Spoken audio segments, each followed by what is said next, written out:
inflation by increasing deficit spending. Does that really work? Joining me now from the House Ways and Means Committee, Congresswoman Claudia Tenney. Congresswoman, I mean, it's laughable. It's absolutely laughable trying to decrease inflation by spending more money we don't have. But let's talk about this student loan thing, because again, it's an as Edward was saying, it's an income transfer from the middle class to wealthy people. It's exactly the opposite of what Democrats say they represent. Absolutely. Well, look, 87% of the people out there don't have student loan debt. So this is 13%, and most people, like 62%, don't even go to college. So this is for the elites, the students that can't decide what they want to do with themselves, and there are huge amounts of money that go to these colleges. And remember, we made the student loan program, we turned it into a federal loan program a long time ago because we were under the belief that we were going to make college more affordable. Well, college is more unaffordable than ever. You know, when I graduated from college in 1983, it was about $12,000 a year. At the same college is about $80,000 a year, and all of this is with huge payouts to administrative burdens and those types of things that these people are coming out with sociology degrees or degrees on art and other things that they can't make a living at to pay back their student loans. And so that's why, you know, it's absurd to say that this is actually cutting inflation. I mean, we're talking about the more they spend, the more the inflation continues to go up. And it's really, in the end, David, this is really what it's a vote buying scheme. Absolutely. Trying to get with students our money. to...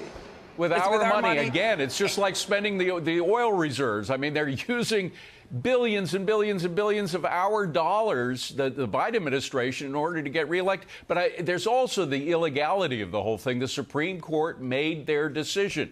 They decided that if you're going to spend $1 trillion, that's something that Congress has to do. A president can't just snap his finger and spend $1 trillion. He's not king.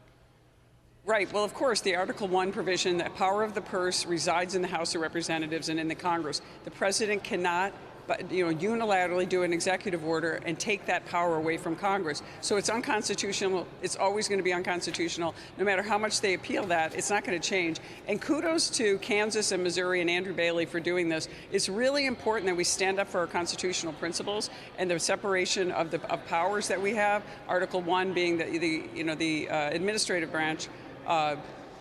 Where Congress resides, and making sure that our legislators have the power that was given to them under the Constitution. Correct that, I meant legislative branch. The administrators are all those crazy people down in Washington who work for the executive, who are spending all our money, and that's where we need to cut. And this is just going to be another continued growth in our deficit and our debt, which is going to cost all these students even more in the future. And then very quickly, and again, this gets to the hypocrisy of them claiming that they represent the middle class or the little guy as opposed to the rich people.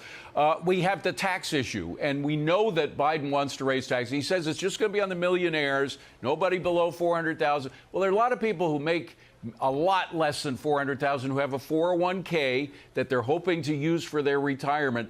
401ks are going to be decimated. If he doubles the capital gains tax, the whole value of the market is going to go down, as rich people can move money around very easily. They can send all their money they can spend it on gold or send it to the Cayman Islands or anything.